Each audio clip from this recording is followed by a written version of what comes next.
સ્થાનિક સ્વરાજની ચૂંટણી પહેલા બિનહરીફ ઉમેદવારોનો નવો વિક્રમ સર્જાયો છે। 1816 ઉમેદવારોએ ફોર્મ પરત ખેંચતા ભાજપના 720 ઉમેદવારો બિનહરીફ થયા। પોરબંદરમાં સૌથી વધુ 11, આણંદમાં 12, મહેસાણામાં 5 ઉમેદવારો બિનહરીફ થયા। વડોદરામાં 2 અને અમદાવાદમાં 2 ઉમેદવારો બિનહરીફ થયા છે।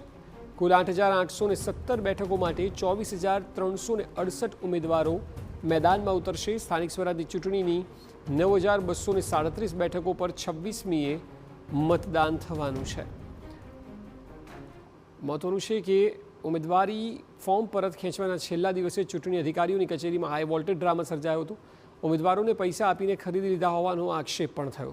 પરંતુ સ્થાનિક સ્વરાજની ચૂંટણીમાં ગુજરાતના રાજકીય ઇતિહાસમાં ભાજપે વર્ષ 2021નો રેકોર્ડ તોડ્યો। ભાજપે 2015માં 37 બેઠકો બિનહરીફ મેળવી હતી। 2021માં તે વધીને 220 થઈ અને આ વખતે તો 720 સુધી પહોંચી ગઈ।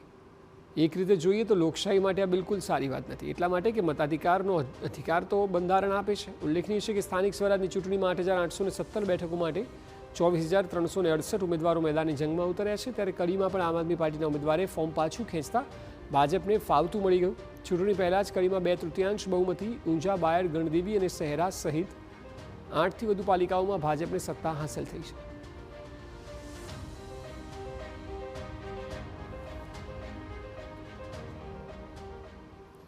તો ચૂંટણી પહેલાં અનેક બેઠકો બિનહરીફ થઈ છે। પોરબંદર કોર્પોરેશનમાં સૌથી વધુ 11 બેઠકો બિનહરીફ થઈ।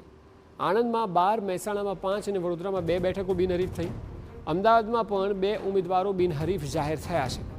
ચૂંટણી પહેલાં કડીમાં ભાજપને 2/3 બહુમતી મળી। ઊંઝા, બાયડ, ગણદેવી, શહેરામાં ભાજપને સત્તા મળી। ચૂંટણી પહેલાં જ 8થી વધુ પાલિકાઓમાં ભાજપને સત્તા મળી ગઈ છે। 1816 ઉમેદવારો ફસકી જતા ભાજપની 720 બેઠકો બિનહરીફ થઈ છે। હાઈ વોલ્ટેજ ડ્રામા બાદ હવે 9,237 બેઠકો માટે મતદાન થશે। ઉમેદવારોને ચૂંટણી પ્રચાર માટે આજથી 9 દિવસ મળશે। 26મીએ મતદાન બાદ 28મીએ પરિણામ જાહેર થશે।